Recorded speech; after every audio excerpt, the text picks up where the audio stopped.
Ladies and gentlemen, please rise for the pledge.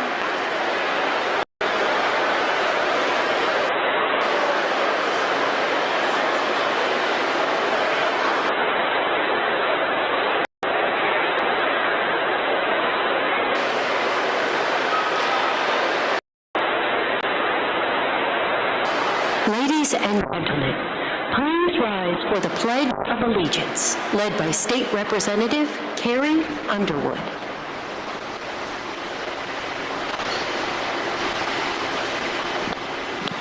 Good afternoon, everyone. If you would, turn to your left, my right, and let's start this thing right by saying the Pledge of Allegiance. I pledge allegiance to the flag of the United States of America and to the republic for which it stands, one nation, under God, indivisible, with liberty and justice for all. You may be seated.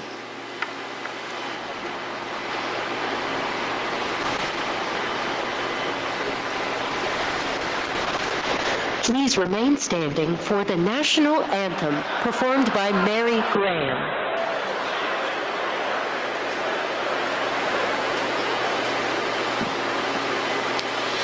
Oh, say, can you see by the dawn's early light what so proudly we held at the twilight's last gleaming, whose broad stripes and bright stars through the perilous fight o'er the ramparts we watched were so gallantly streaming, and the rocket's red glare, the bombs bursting in air, gave proof through the night that our flag was still there.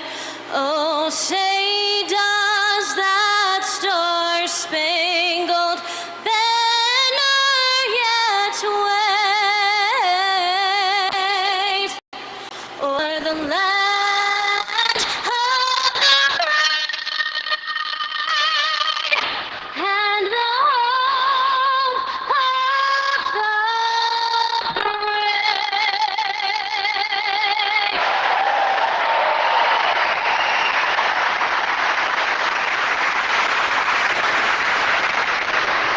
Please remain standing for the invocation delivered by State Representative Jamie Keel.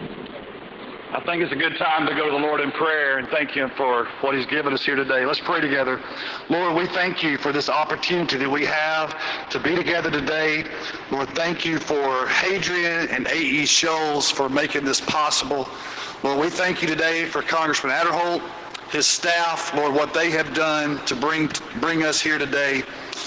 Lord, thank You for our Senator Britt, Senator Tuberville, what they mean to our state, the work they've done. Lord, thank You for our Shoals Economic Development Authority, Kevin Jackson, Lord, the work they've done so that we can be here today. Lord, thank You for my fellow legislators, for Governor Ivey, for helping make Alabama a place that we all love to call home. Lord, thank You for the jobs that are going to be here. Lord, thank You for the lives that are going to be changed because of what we're doing here today and what's going to come here in the future. Lord, thank You so much. In Christ's name, amen. You may be seated.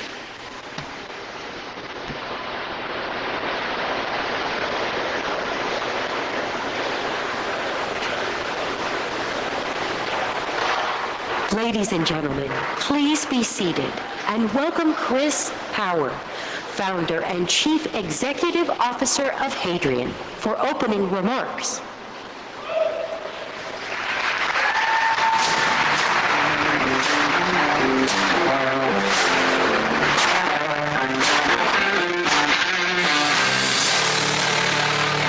We are officially banning that photo of me. Well, firstly, thank you everyone for being here. I don't think I've ever seen this many people not welding anything in this factory, but I appreciate it. I also was going to wear a suit, but I think we've earned the right to wear Carhartt now. So I wanted to say a couple of really important things, and I want to acknowledge first the people in the room that made this possible. Secretary Phelan, it's almost 1 year since he was confirmed as secretary, and just a touch short year from President Trump's executive order for restoring America's maritime dominance. You know, for the last, I think, 10 years, everyone, especially in the Navy, has known that manufacturing is a huge problem, but it is not until this administration, the President, Secretary of War, Hegseth, Deputy Secretary Feinberg, all of Congress, and with Secretary Phelan's leadership, that anything at this scale and magnitude is possible in the mission to reindustrialize America. And what we're doing here is a dual effort across the President's grand Golden Fleet strategy with Secretary Phelan's support, as well as arguably the most critical production issues in our country, the Virginia and Columbia submarine class. So without that leadership from the Secretary and the rest of the administration, this would not be possible.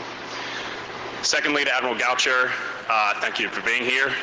For those of you who don't know, this man has signed up for one of the most consequential jobs in the United States, overseeing the building of submarines that underpin our strategic deterrence. For those two people to be here in a factory in Alabama shows you how serious this is, and thank for everyone for taking the trip and showing you how serious we are and how serious the Navy is about reindustrializing America. To the broader, now I'm going to say something really important. People did not understand how much of a grind fest this was from Secretary Phelan's staff, RDA staff, people in the Maritime Industrial Base, people at our partners at the primes, up and down the chain. What we've achieved here in the last 6 months to make this possible is nothing short of a miracle. You know, it's very rare that a commercial company like ours gets blown away by the speed of the government. This is exactly what Congress and the Secretary of War and Secretary Phelan set out to do, which is speed the hell out of the Navy. And I think this is like actually incredible speed. And we can't thank the staff who are actually grinding away at their desks for 14 hours at the Pentagon enough, because you're the ones that are actually doing the work here. So I thank you. Governor Ivey, who could not join us today, but many of our staff are here, thank you. And we're so proud to call Alabama one of our new homes. We're also honored to be joined by key members of the Alabama congressional delegation, Senator Katie Britt, who I just had the pleasure of meeting a couple of minutes ago, Senator Tommy Tuberville, Coach, as I'm sure many of you will know, Representative Adderholt, this is his district, and we're so excited and proud of his work to tirelessly bring us here, as well as a couple of key other folks. Representative Kelly, really appreciate your support. And this sort of advocacy for the reindustrializing America writ large is just critical in this time where the world is getting a more and more dangerous place, and it relies on America, and it relies on American manufacturing to keep us in my home country of Australia safe. For those of you that don't know, if the submarine fleet and strategic Navy deterrents fail, Australia runs out of gas and petroleum and food in 28 days. So the whole country goes like this if it wasn't for the folks in the Navy sweating bullets every day to keep the threats off our backs. A couple other key important people, Chairman Mike Rogers of the House Armed Services Committee, absolutely tireless leadership in bipartisan defense reform in the previous Congress, and has been hugely instrumental for us, and including Congressman Moore, Congressman Strong, Congressman Palmer, and of course our fun neighbors in Mississippi, Chairman Roger Wicker of the Senate House Armed Services Committee. Without that advocacy for shipbuilding and the investment in the Reconciliation Act and the One Big Beautiful Bill at the President's direction, this opportunity would have been impossible, and we would have been in a super bad trouble in terms of manufacturing for the Navy. So they are huge, and thankfully we're right across the border, so we hope to recruit a lot of Mississippians into this factory as well. And to the local leaders, partners, neighbors, you know, when we came and did this, one of the things that's critical for us into a state is the community going to support us, because this is a team sport. So thank you to everyone from Alabama for just standing up and delivering when we really needed you across everything from the TVA to the local community, workforce training, just across the board. And also thank you to AE Industrial Partners.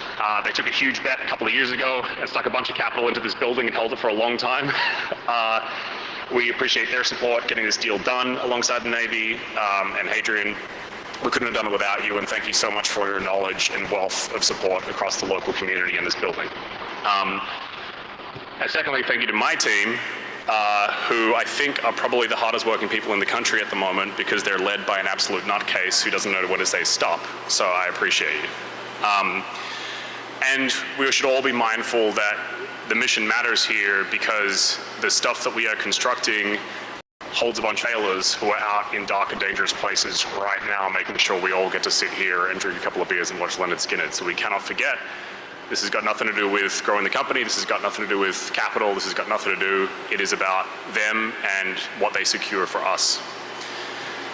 Now, the real important bit about this is American manufacturing has been degraded for the last 4 decades through our adversarial offshoring as well as our own stupidity by over-financializing everything.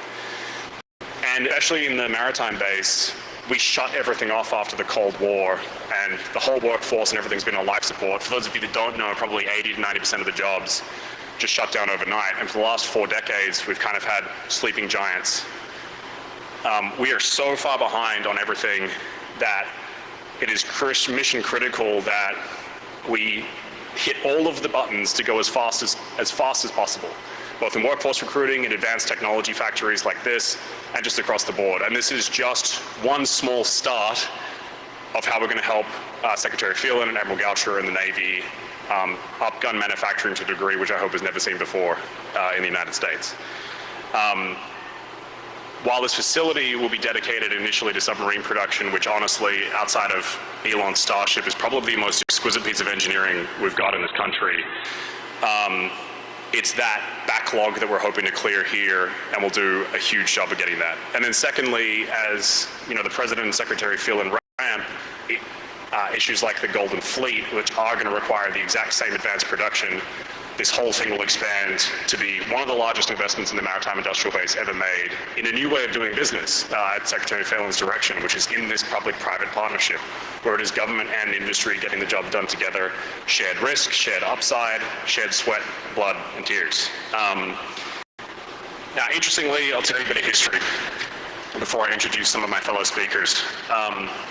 For those of you that don't know, Alabama was a World War II production powerhouse, and even back into the 20s, Henry Ford stood in this valley and proposed building a 75-mile industrial metropolis. Congress blocked it, and he walked away, but that's how we got the TVA, which has been a huge supporter to us. In World War II, Alabama sent a lot of soldiers, and also Howard Gilmore of Selma, the first submarine commander to be awarded the Medal of Honor in the first submarine that Alabama ever built. So there's a lot of history here. The shipyards in Mobile had 60,000 workers at their peak. Huntsville and Redstone arsenals employed 11,000 people. Literally every single county in Alabama met its quota for every 1 out of 8 federal war bond campaigns. And so we're not starting from nothing here. Even this site is designed by Albert Kahn Associates. This legacy firm that still carries that name is the spirit of the man who, quite literally, Albert Kahn was responsible for designing World War II's arsenal democracy. Albert Kahn was an immigrant.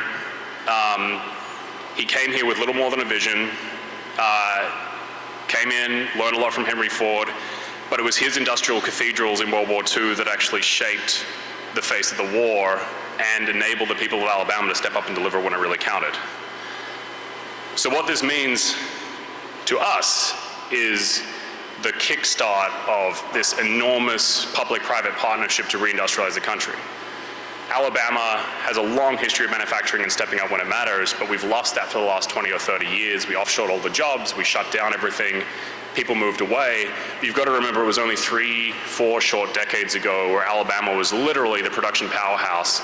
And you got to remember, like, we muscled the shit out of World War II. Like, we didn't necessarily have the best stuff, but we McDonald's the hell out of it, right? This is like what America is best at. And the important thing about all of this is that, yes, we're going to be highly automated and use the advanced technology, but the important bit of why we came to Alabama is the Alabama people will come here and work and step up to this fight, because in this moment of production fight that we're in, the deterrence we've got is going to come down to whether folks in Alabama and our other factories can really step up and deliver in an absolute time of need. And it comes down to that individual responsibility and the connection to the mission in the most critical thing that we're delivering, which is the Golden Fleet and our nuclear submarine deterrence force. And I'm fully convinced, having spoken to many of you over the last 3 months that we've been getting to know the people of Alabama, that you still got the massive amounts of fire in you. You still have that kick-ass Alabamian spirit. Apart from, yeah.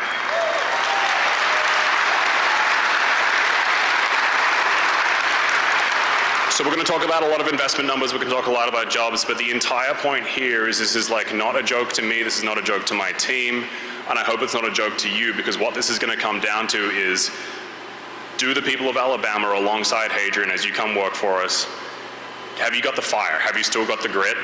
And do you take this as seriously as we take it? And I think the answer is, fuck yeah. But the Navy, Secretary Phelan, Secretary of War Hegseth, the President, Vice Admiral Goucher, the submarine community, we cannot do this unless you guys step up and work as hard as we've been working to pull this off. And yes, we can talk about job creations, but I'm convinced the people of Alabama will step up here just like they stepped up in World War II. Thank you.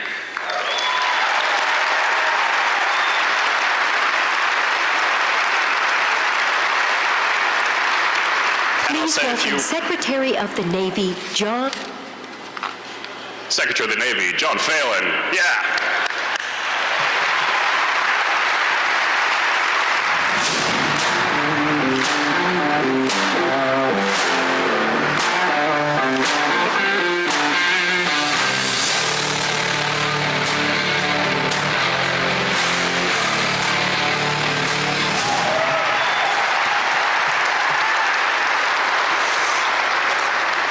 Thank you very much. I will not keep you long because I know you've come here to listen to Leonard Skinner. He's far more entertaining than we will be. First of all, Alabama, thank you for opening the doors of your state. Chairman Wicker and Rogers, your leadership and commitment to rebuilding America's industrial strength made today possible. Senators Tuberville and Britt, your advocacy for Alabama's workforce and defense industrial base has been instrumental in making this happen. Congressman Adderholt, Kelly, Palmer, and Moore, each of you fought to ensure these investments became reality, and the Department of the Navy is grateful for that. State and local leaders, thank you for being here. Admiral Goucher, Admiral Weeks, Chris Power, and the Hadrian team, and the workers who will bring this facility to life, thank you. You are trusted to help deliver the next chapter of American submarine construction. It is the honor and privilege of my lifetime to stand here as the 79th Secretary of the Navy on a pivotal day for the state of Alabama as we open this facility, a direct result of leadership at every level, federal, state, and local, all working in alignment to deliver for the American taxpayer and advancing the future of American industrial capacity. President Trump's directive is clear: peace through strength, and we are executing on it. His economic agenda focused on restoring American manufacturing, strengthening supply chains, and prioritizing domestic production. Projects like this factory are not only possible, but they were also a reality. Backed by his $29.2 billion bill, secured through the One Big Beautiful Bill, his historic defense budget, and his executive order on restoring America's maritime dominance has made a project like this possible. He armed us with the authorities and resources and urgency to modernize the fleet, expand our shipyards, rebuild the maritime industrial base, and harden the infrastructure that wins wars at sea. Alabama has a proud industrial legacy. In World War II, this region helped build the Liberty ships that sustained victory across 2 oceans. And like too many places in this country, the manufacturing base has atrophied, and the work once done here has moved mostly overseas. President Trump has correctly identified this trajectory as unacceptable and he's reversing it through a renewed focus on American industry and economic strength. Today, that reversal is not just a political slogan, it is happening right here in Alabama. This facility is coming back to life. This is not just an investment in infrastructure, it is an investment in the American worker, in Alabama communities, and in the future of American security. This is how we begin restoring the industrial base, and it returns in service of the American taxpayer and maritime dominance. This is what the Golden Fleet looks like in execution. The Golden Fleet is President Trump's commitment to restore American maritime power for the 21st century. It rests on 3 pillars: rebuild the fleet, revitalize the maritime industrial base, and change how the Department of Navy does business. But everything depends on the second, because if you cannot build, you cannot field. Pillar 2 is about generational investment and building the necessary capability. It is about rebuilding the industrial base, the infrastructure, the production lines, and the workforce that make American naval power possible. And it is about doing it here in places like Muscle Shoals, where the talent, work ethic, and the legacy already exists. What you see here today is action. This is not just another factory, this is a different model. Hadrian does not just machine parts, they build integrated production systems, raw material in, test-ready hardware out. A single system doing what used to require dozens of suppliers. Their platform allows these facilities to run continuously. It allows a workforce to reach productivity in 30 days, not years. That is not incremental improvement, that is a step change in how we scale production. The facility will support both the Virginia and Columbia-class submarine programs. It will create more than 1,000 jobs here in Cherokee.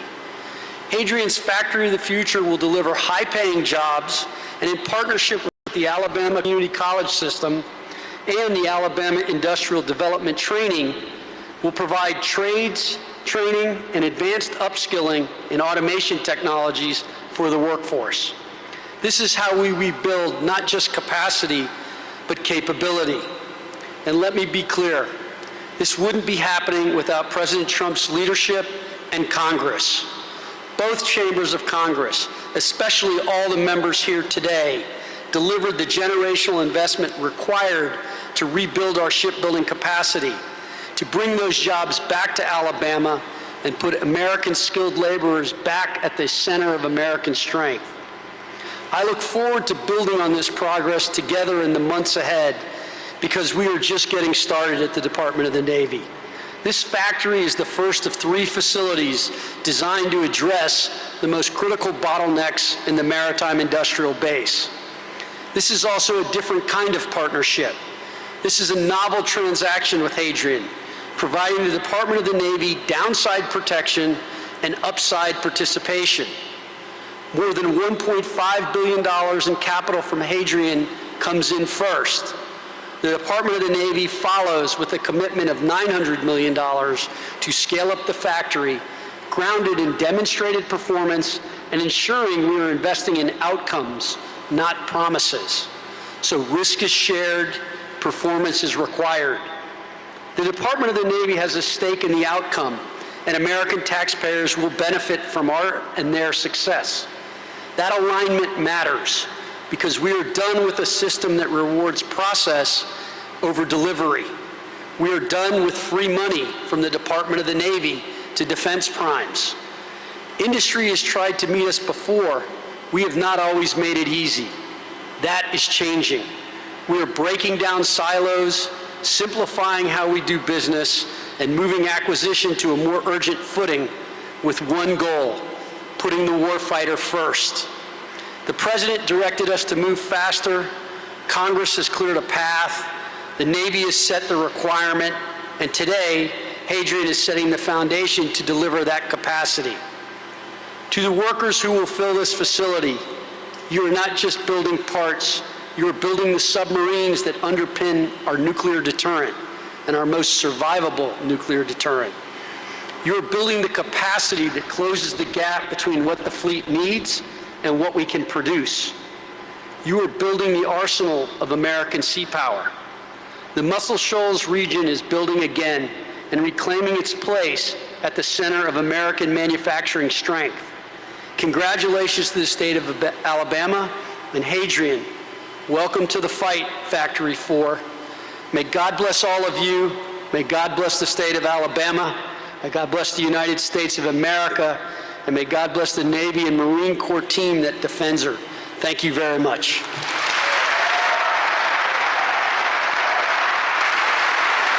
Please welcome Representative Robert Aderholt of Alabama's 4th District.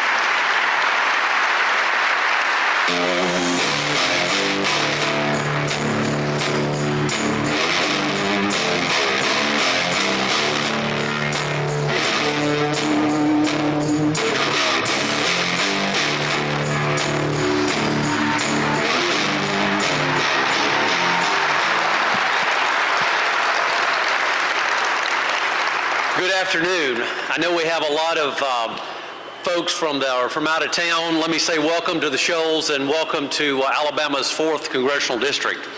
As you're a member of Congress here in the 4th District, it's always an honor to represent our area in the United States Congress. But today, it's a privilege to help open an event that has been literally years in the making.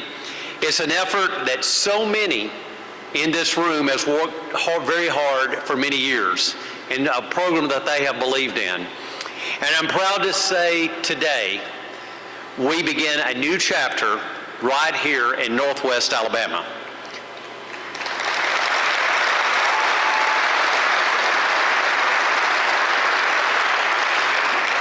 Before I go any further, I want to acknowledge something important. We had hoped that the Secretary of War, Pete Hegseth, could have been here with us here today. He was planning to be here. But with Operation Epic Fury still going in the Middle East, he is where he needs to be, and we certainly understand that.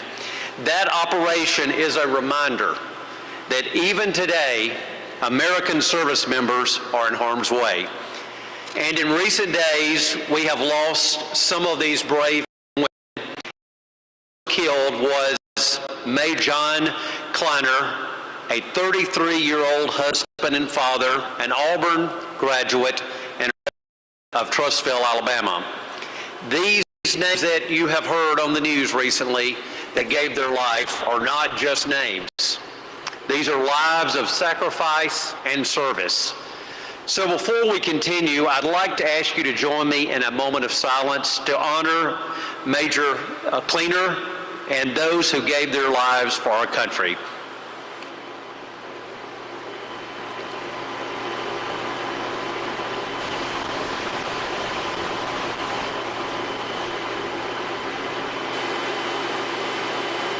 Thank you. Their sacrifice that they gave is a reminder that what we are doing here today matters and has a real impact here at home, literally around the world. I grew up less than an hour from here down in Haleville and surrounded by heroes who made America victorious in the 20th century.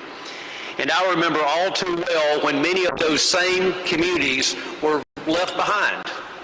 After America won the Second World War, our nation turned its attention to new frontiers of technology. We were racing to reach the moon and to win the Cold War with innovations that outmatched anything that the Soviet Union could produce. Some places, like Huntsville, benefited enormously from the shift. However, many rural communities across the country were not positioned in a place that it could take part in this new economy. Over time, that led to job losses and economic hardship in places that had once powered America's industrial strength. That's something I've worked hard to change over the years. By investing in workforce training and building the right partnerships, we made sure Northwest Alabama would be ready for when opportunity came and ready to compete for the kind of jobs that strengthen both our economy and our national security. And today, finally, we're seeing that work pay off. This project didn't happen by accident. It happened because people believed in this community and because we made a deliberate effort to bring opportunities back to places that had long been overlooked. It is often said that elections have consequences, and this is a prime example. When the leadership of President Donald Trump and the Republican majorities in the House and Senate, we passed the One Big Beautiful Bill last July. It was legislation that was focused on restoring America's strength. And I worked to make sure that communities like ours were a part of that vision. Alongside my colleagues, we helped turn that vision into reality right here at home.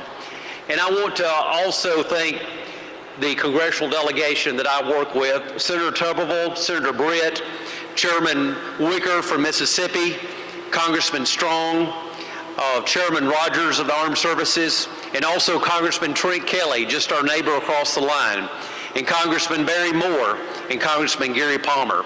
We all worked together diligently in crafting a One Big Beautiful Bill to make this happen today.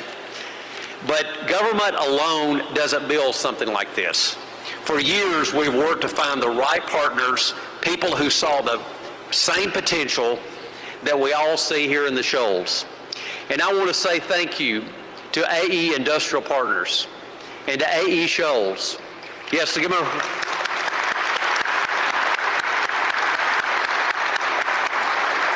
and especially to Chris Emerson.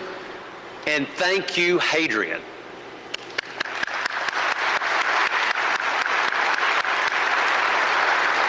Hadrian is making a generational investment in this region. Also, a thanks needs to go out to the retirement systems of Alabama for preserving this property over the last few years. And this community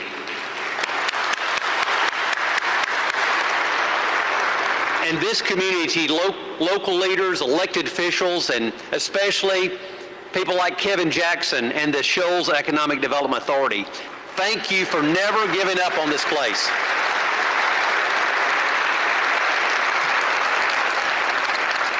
And finally, I want to thank the Secretary of the Navy, Secretary Phelan, for being here with us today and for your leadership and your partnership and making this moment possible. Secretary Hegseth, while he couldn't be with us today, his leadership and his work tenacity has been instrumental in bringing about this project. And of course, President Donald Trump. If he had not been elected in November of 2024, I can say this would not be happening, and that is just a fact.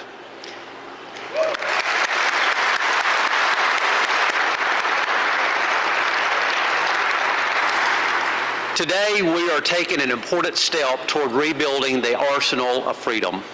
And I'm proud to stand with you in what truly is a factory of the future. But let me say this, we are just getting started. This facility is only one part of a much larger opportunity, and I intend to keep working fully until the full potential is realized in this area, because that's what this community has always done. When America has called, Northwest Alabama answers. Today is the beginning of a stronger region, a stronger workforce, a stronger United States of America. Thank you. May God bless, and may God bless these United States. Thank you. Please welcome Representative Mike Rogers of Alabama's 3rd District, Chairman of the House Armed Services Committee.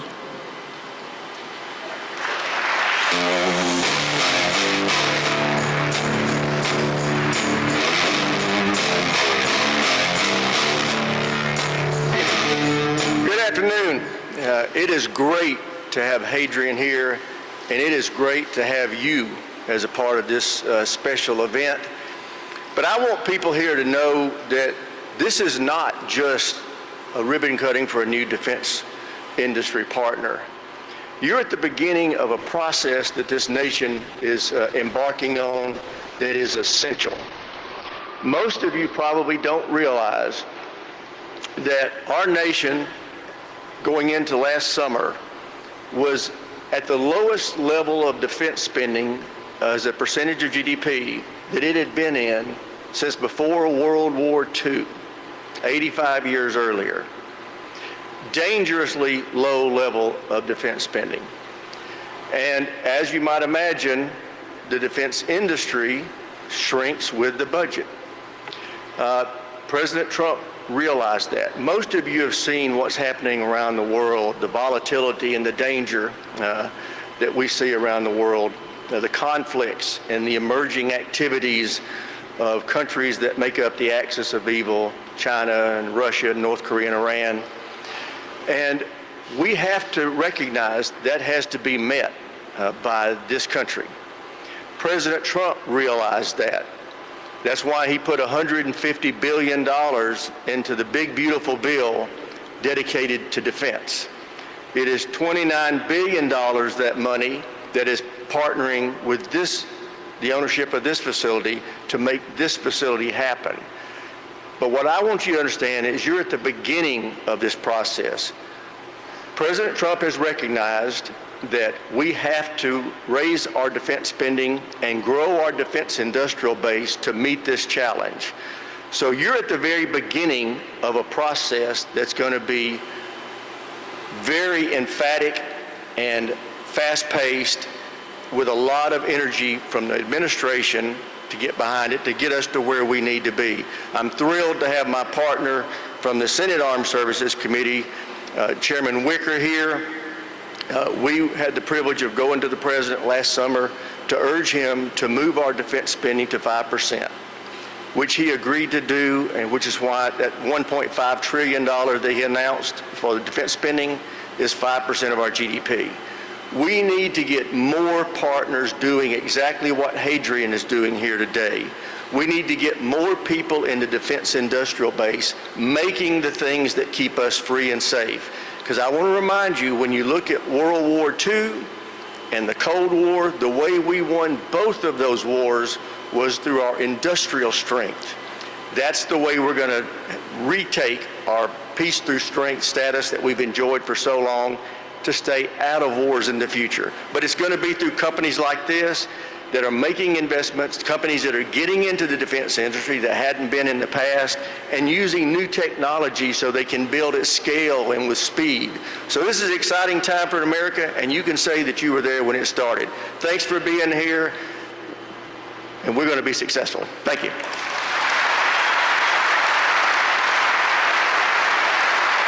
Please welcome Senator Roger Wicker of Mississippi, Chairman of the Senate Armed Services Committee.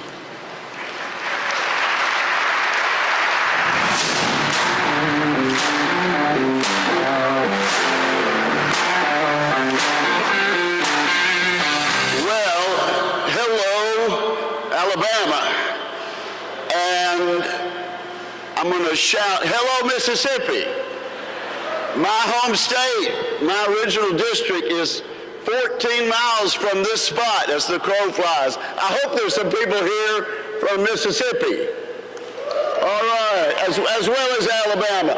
Let me tell you, I was just preceded by a great statesman, Congressman Mike Rogers of Alabama. Without the teamwork that he and his committee and I and my committee have been able to do, yes, with the President of the United States, meeting in the Oval Office with President Donald Trump, we would not be here today. So thank you to this whole team, and listen to who they are. Robert Adderholt didn't tell you, but he's Appropriations Subcommittee Chairman, Robert Adderholt. I'll be followed in a minute by Appropriations Subcommittee Chairman Katie Britt from Alabama. And then I wouldn't be at all surprised if Armed Services Subcommittee Chairman Tommy Tuberville comes out here.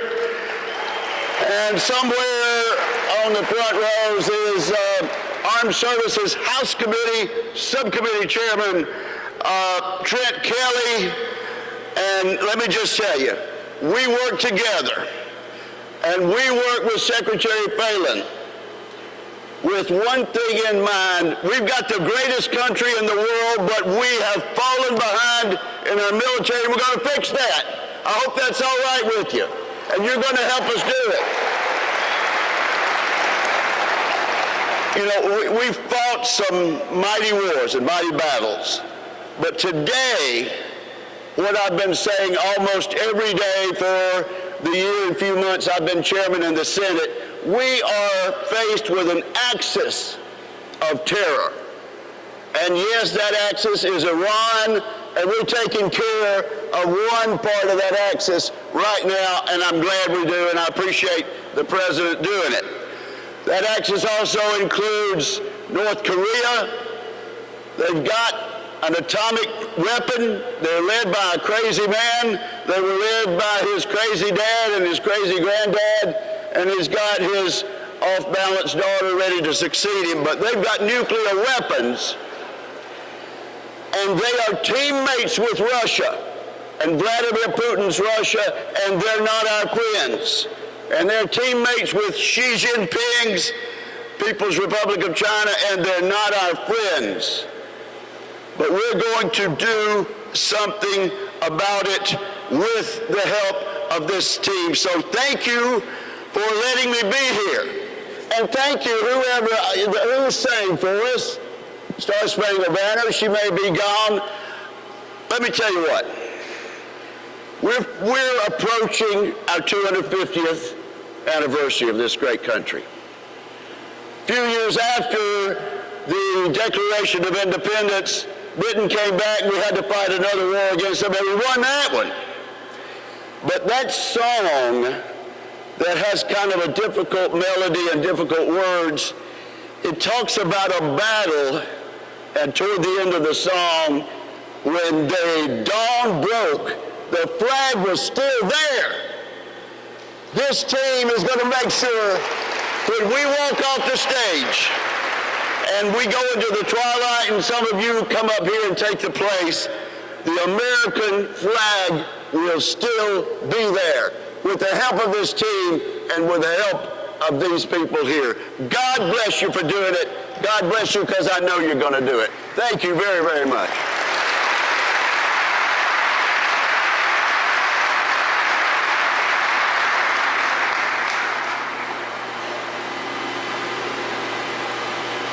Please welcome Senator Katie Britt of Alabama.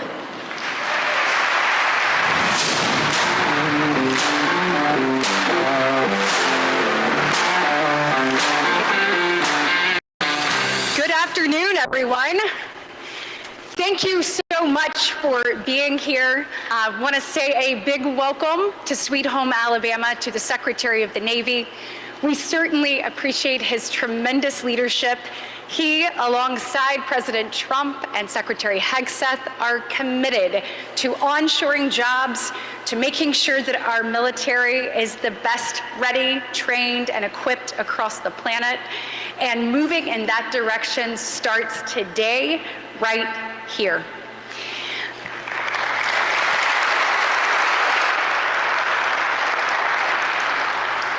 When something like today happens, it's the result of a lot of people doing a lot of things. We want to say thank you to our state leadership, with our governor and Secretary McNair. I saw members of the Alabama House, Senate. Thank you for the work that you did to lay the foundation for us having this exciting announcement today. Additionally, the Alabama delegation. I'm joined today by our senior Senator Tuberville. He, alongside every member of our delegation, worked diligently to make this happen. But a special thanks to Robert Adderholt, who knew, yes,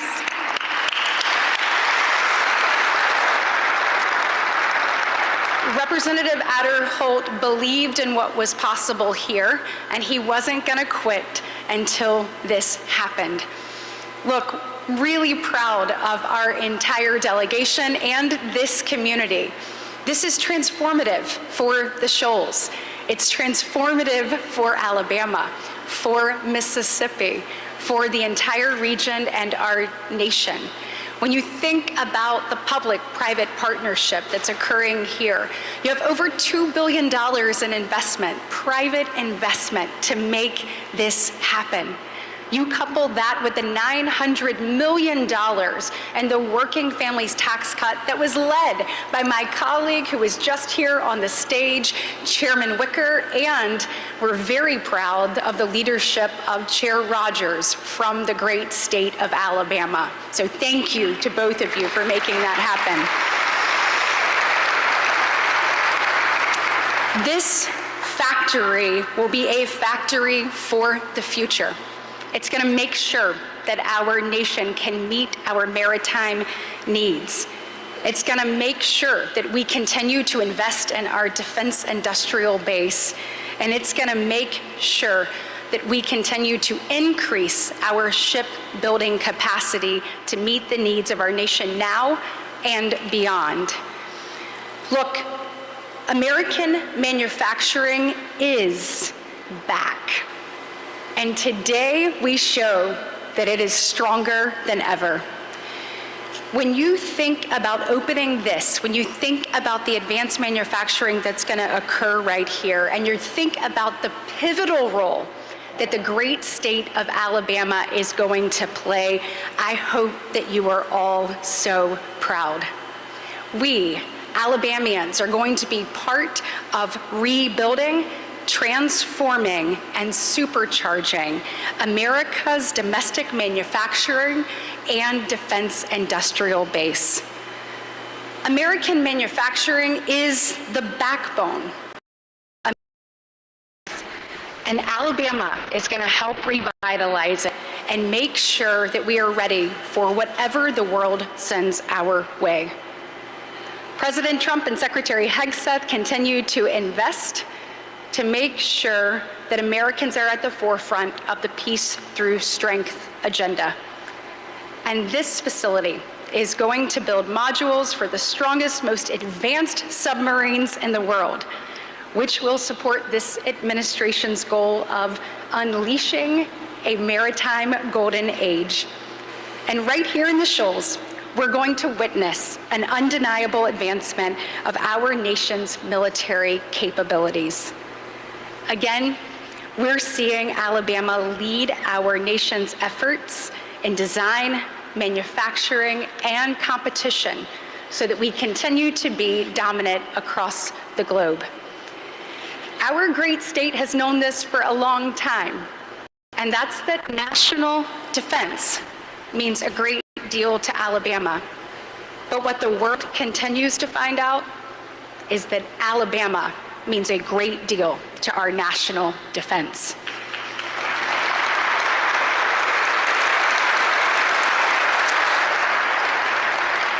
I want to thank Hadrian for being here, doing this. It is an honor to serve alongside so many of my colleagues here, but it is truly an honor to represent our great state. Let's go show them what we're made of, because we know the best is made here. Thank you. God bless. Please welcome Senator Tommy Tuberville of Alabama.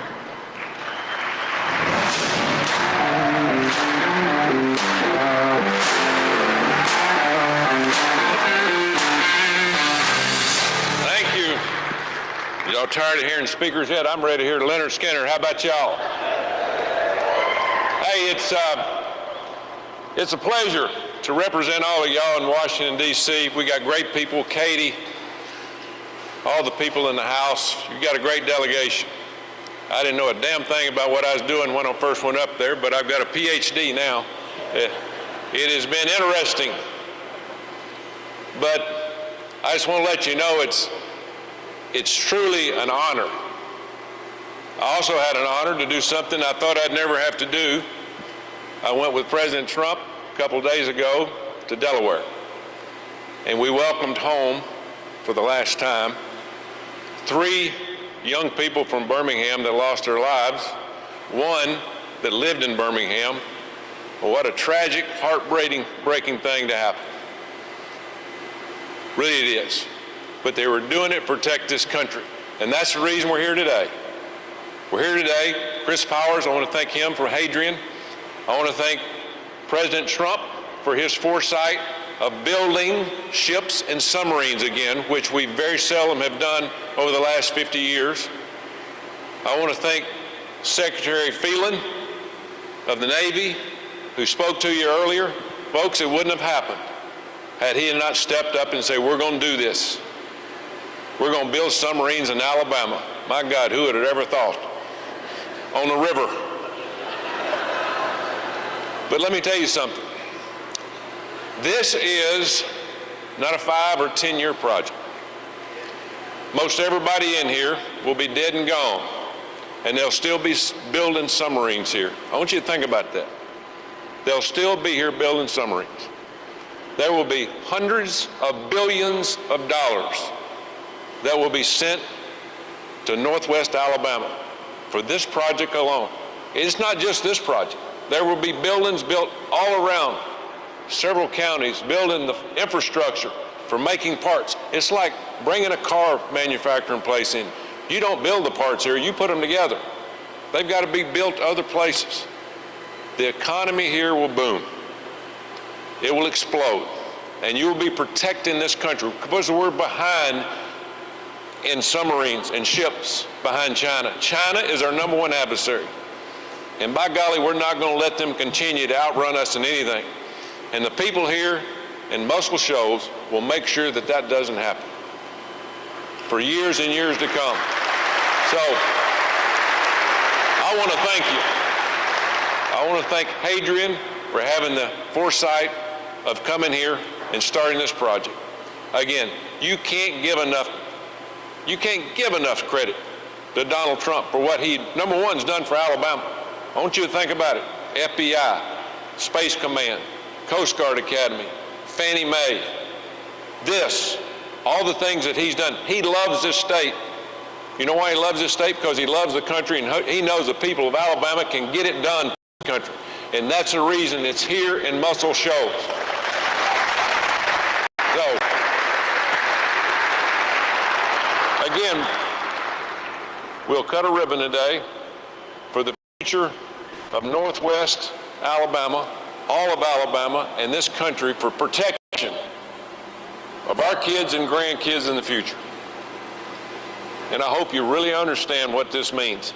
It is phenomenal. It is a game changer. And I know the people that will work in this building will do their very best to protect our young men and women for decades and centuries to come because of what you'll build here. Thank you. God bless Alabama. God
Ladies and gentlemen, please turn your attention to the stage for the ribbon-cutting ceremony. Right in the middle.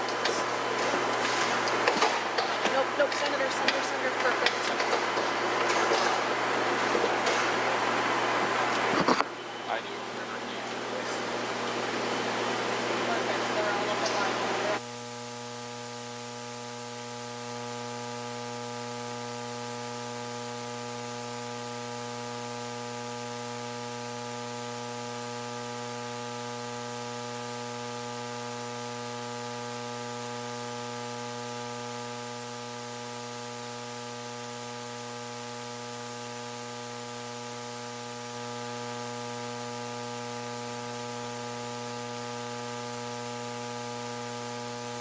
All right, well, I'll say a couple of words.